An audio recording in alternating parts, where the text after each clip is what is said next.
Hi, this is Sachin Pawar. How are you? Fine? Okay.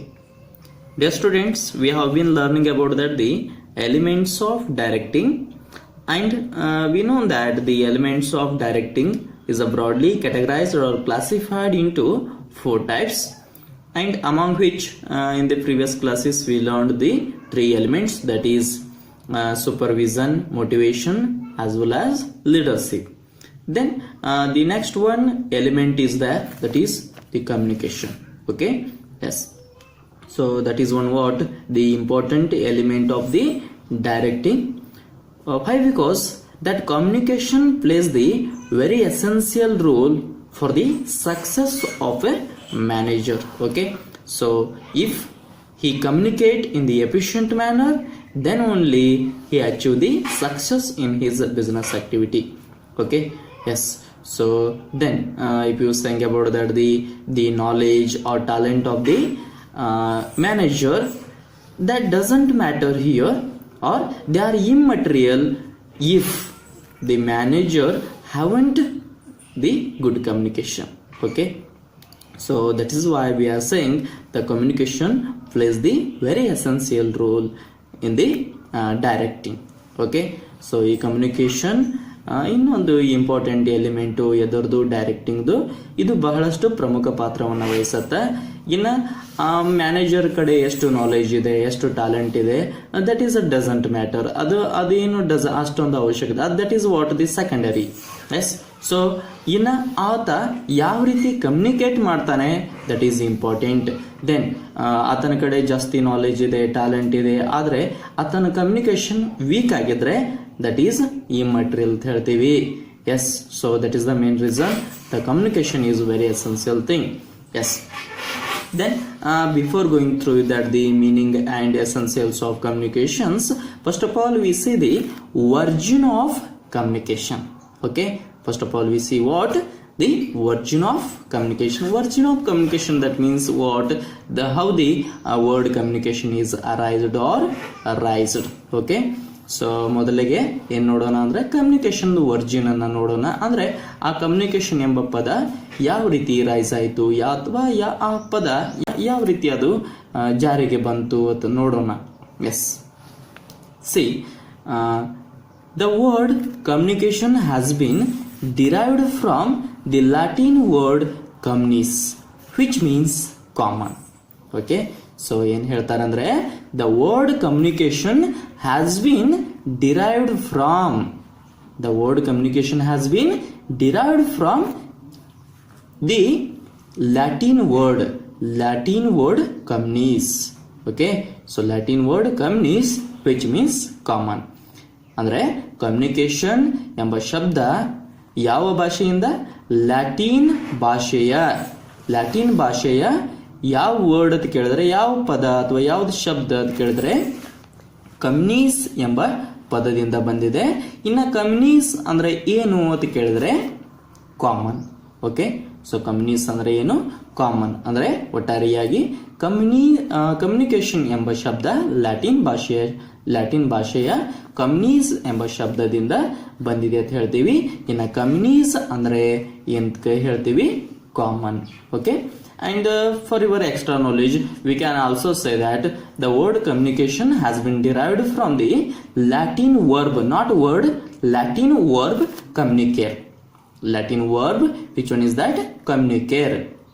ಅಂದ್ರೆ ನಿಮಗೆ extra ನಾಲೆಜ್ಗೆ ಹೇಳಬೇಕಂದ್ರೆ ಇಲ್ಲೇನು ಅಂದ್ರೆ ದ ಕಮ್ಯುನಿಕೇಶನ್ ಎಂಬ ಶಬ್ದ ಲ್ಯಾಟಿನ್ ಭಾಷೆಯ ಇನ್ನೊಂದು ವರ್ಬ್ ಇದೆ, ನಾಟ್ ವರ್ಡ್, ಶಬ್ದ ಅಲ್ಲ, ವರ್ಬ್ ದಿಂದ ಬಂದಿದೆ. ಅದು ವರ್ಬ್ ಯಾವ್ದಪ್ಪ ಅಂತ ಕೇಳಿದ್ರೆ ಕಮ್ಯುನಿಕೇರ್.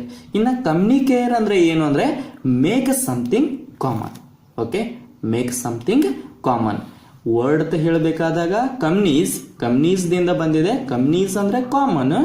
ಇನ್ನ ವರ್ಬ್ ಅಂತ ಹೇಳ್ಬೇಕಂದಾಗ ಲ್ಯಾಟಿನ್ ವರ್ಬ್ ಯಾವ್ದಂದ್ರೆ ಕಮ್ಯುನಿಕೇರ್ ಅಂದ್ರೆ make something common. Okay, yes, this is about what the origin of communication. Then next we see the meaning of communication. See, communication is nothing but a process of exchange of ideas, views facts and feelings etc. Yes, communication andre ಏನು? See, communication is nothing but a process of exchange of ideas, views, facts and feelings etc. between people to create common understanding. Okay, to create what? Common understanding. Communication ಅಂದ್ರೆ ಏನ್ ಹೇಳ್ತಾರೆ ಅಂದ್ರೆ, see communication is nothing but, communication ಅಂದ್ರೆ ಮತ್ತೇನು ಅಲ್ಲ. ಇಲ್ಲಿ ಏನ್ ಹೇಳ್ತಾರೆ ಅಂದ್ರೆ, but a process of communication is nothing but. Yes, so communication is nothing but ಏನು? A process of. See the word process is used here. Process, that means here not the single task or single act are covered, or the word process involve the multi acts or the number of acts here. Okay, that means what? The number of acts or number of the activities are covered under the one word process. Okay, ಇಲ್ಲಿ process ಎಂಬ ಶಬ್ದವನ್ನು use ಮಾಡಿದ್ದಾರೆ. process ಅಂದ್ರೆ ಅದೊಂದು ಪ್ರಕ್ರಿಯೆ. ಇಲ್ಲಿ ಯಾವುದೇ ಒಂದು ಸಿಂಗಲ್ ಆಕ್ಟ್ ಇರುವುದಿಲ್ಲ, ಇಲ್ಲಿ ಮಲ್ಟಿ ಆಕ್ಟಿವಿಟೀಸ್ಗಳು ನಡೆಯುತ್ತೆ ಅಂತ ಹೇಳ್ತೀವಿ. ಸೊ ಅಂದ್ರೆ ನಂಬರ್ ಆಫ್ ಆಕ್ಟಿವಿಟೀಸ್ಗಳು. ದೆನ್ ಪ್ರೊಸೆಸ್ ಆಫ್ ಎದುರ್ದು ಎಕ್ಸ್ಚೇಂಜ್ ಆಫ್. ಎಸ್, ಸೊ ಬದಲಾವಣೆ ಮಾಡೋದು ಅಥವಾ ವರ್ಗಾವಣೆ ಮಾಡೋದು. ಏನು ಕೇಳಿದ್ರೆ ಐಡಿಯಾಸ್. ಎಸ್, ಸೊ ಐಡಿಯಾಸ್ಗಳನ್ನು ಬದಲಾವಣೆ ಮಾಡೋದು ಅಥವಾ ವ್ಯೂಸ್ ದಟ್ ಮೀನ್ಸ್ ಮಾಹಿತಿಯನ್ನ ಬದಲಾವಣೆ ಮಾಡೋದು. Facts and feelings etc. ಇವುಗಳನ್ನ ಏನ್ ಮಾಡೋದು ಅಂದ್ರೆ ಎಕ್ಸ್ಚೇಂಜ್ ಮಾಡೋದು. ಇನ್ನ ಯಾರ ಮಧ್ಯೆ ಅಂತ ಕೇಳಿದ್ರೆ ಬಿಟ್ವೀನ್ ಪೀಪಲ್ ಜನರ ಮಧ್ಯೆ ಇದೇನಾಗತ್ತಂದ್ರೆ ಒಂದು ಐಡಿಯಾಸ್ಗಳನ್ನ, views, facts and feelings etc. ಗಳನ್ನ ಎಕ್ಸ್ಚೇಂಜ್ ಮಾಡುವಂತಹ ಒಂದು ಪ್ರಕ್ರಿಯೆ ಆಗಿದೆ, ಪ್ರೊಸೆಸ್ ಆಗಿದೆ. ಅಂಡ್ ನೆಕ್ಸ್ಟ್ ಟು ಏನ್ ಹೇಳ್ತಾರಂದ್ರೆ ಟು ಕ್ರಿಯೇಟ್. ಎದಕ್ಕಾಗಿ? That means why we requires the communication? That means to create common understanding. Why we requires the communication? That means what? To create common understanding. ಒಂದು ಸರ್ವೇಸಾಮಾನ್ಯವಾದಂತಹ ಒಂದು understanding ಅನ್ನ ತರಲಿಕ್ಕೆ, ಅಂದ್ರೆ ಆ ಮಾಹಿತಿ ಏನು ಯಾರಿಗೆ ಕಮ್ಯುನಿಕೇಟ್ ಮಾಡ್ತಾ ಇದ್ದಾರೆ ಅಥವಾ ಯಾರಿಗೆ ಮಾಹಿತಿಯನ್ನ ಕೊಡ್ತಾ ಇದ್ದಾರೆ ಅದು ಅವರಿಗೆ ಅರ್ಥವಾಗಬೇಕು. ದಟ್ ಈಸ್ ವಾಟ್, ಅದಕ್ಕಾಗಿ ಇಲ್ಲಿ ಕಮ್ಯುನಿಕೇಶನ್ ಮಾಡಲಾಗತ್ತ. That is what to create common understanding. Okay, yes, this is about what the meaning of communication. Yes, let's we see the definitions of communication. Dear students, there were number of definitions are available regarding the communication, among which we learn the two definitions. See, the first one, the definition which was given by Louis Allen. Okay, so according to him, that means what he said regarding that the communication. Yes, see, according to Louis Allen, communication is the sum of all things. Communication is the sum of all things one person does when he wants to create understanding in the mind of another. Yes, communication means what? Communication is the sum of all things one person does when he wants to create understanding in the mind of another. Then it involves systematic and continuous process of. It involves what? It involves systematic and continuous process of telling, listening and understanding. See, very qualitative definition is given by the Louis Allen. According to him, what he said that, see, communication is the sum of all things. Communication is what? Sum of all things. Sum of all things, that means total of all things or collection of all things. Yes, so sum of all things ಅಂದ್ರೆ ಒಂದು ಒಟ್ಟುಗೂಡಿದ ಮೊತ್ತ. ಒಂದು ಒಟ್ಟುಗೂಡಿದ ಮೊತ್ತವಾಗಿದೆ ಯಾವುದು? Communication. ಇನ್ನು next ಏನ್ ಹೇಳ್ತಾರೆ ಅಂದ್ರೆ ಒನ್ ಪರ್ಸನ್ ಡಸ್ ಏನು ಆ ಕಮ್ಯುನಿಕೇಶನ್ ಅನ್ನ ಯಾರು ಮಾಡ್ತಾರೆ ಅಥವಾ ಯಾರು ಕಮ್ಯುನಿಕೇಟ್ ಮಾಡ್ತಾರೆ ಅಂದ್ರೆ ಒಬ್ಬ ವ್ಯಕ್ತಿ ಮಾಡ್ತಾನೆ. ಇನ್ನು ಯಾವಾಗ ಅಂತ ಕೇಳಿದ್ರೆ he wants to create. Yes, ಅವನು ಯಾವಾಗ ಏನನ್ನ ಬಯಸ್ತಾನಂದ್ರೆ creates understanding in the mind of another. So ಇನ್ನೊಬ್ಬರಿಗೆ ಅರ್ಥೈಸುವ ಕುರಿತು ಯಾವಾಗ ಆತ ಬಯಸ್ತಾನೆ ಅವಾಗ ಈ ಕಮ್ಯುನಿಕೇಶನ್ ಅನ್ನ ಮಾಡ್ತಾನೆ ಅಂತ ಹೇಳ್ತಾರೆ. ಯಾರು? Louis Allen. ಓಕೆ, ಏನ್ ಹೇಳ್ತಾರಂದ್ರೆ one person does when he wants to create understanding in the mind of another. So ಇನ್ನೊಬ್ಬರಿಗೆ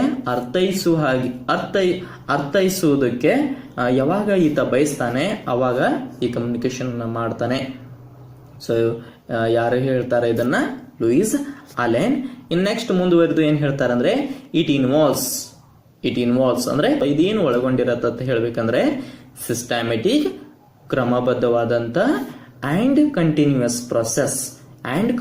ಪ್ರೊಸೆಸ್. ದಟ್ ಮೀನ್ಸ್ ಅದು ಕಮ್ಯುನಿಕೇಶನ್ ಈಸ್ ಏನು ಒಂದು ನಿರಂತರ ಪ್ರಕ್ರಿಯೆ ಇದೆ. Not one time to time that ಏನು ಆಕ್ಟಿವಿಟಿ ಅಲ್ಲ ಅದು. That is what the continuous process of ಎದುರ್ದು ಟೆಲ್ಲಿಂಗ್ ಹೇಳುವುದು, ಲಿಸನಿಂಗ್ ಆಲಿಸುವುದು, ಅಂಡ್ ಅಂಡರ್ಸ್ಟ್ಯಾಂಡಿಂಗ್ ಮತ್ತೆ ಅದನ್ನ ಅರ್ಥೈಸಿಕೊಳ್ಳುವುದಕ್ಕೆ ಸಂಬಂಧಪಟ್ಟಿದೆ. That is what communication. Then next one definition is that which was given by Harold Kuntoj and Hans Werich.